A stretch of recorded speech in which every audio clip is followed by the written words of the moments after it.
I feel like there's a lot of valid truth in the saying that if you can't explain why you believe what you believe, then it's just something that was given to you, something you inherited from someone else, whether it be your parents, your friends, your family, anyone around you.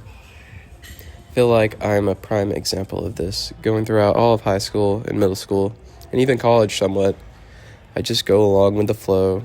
Some would say a background character, someone who never really gave much thought to why they do what they do.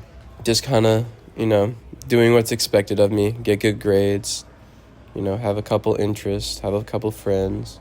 Never actually taking the time to sit down and think what I want out of this life and what I'm doing that's getting me towards that. Looking back at it, it feels like all of it was just filler. Me living for someone else's dream, me living for someone else's beliefs. And now I'm at the point where I'm actually having to sit down and think about it, because after college, you get that first job. Now you're an adult on your own, and there's no one to live for except for yourself. And that's becoming something that's harder than I thought it would be. Turns out a lot of my beliefs, when I sit there and think about them, aren't even mine. They're just something I inherited from someone else who told me something, and that's how I've been thinking for the past 10 years.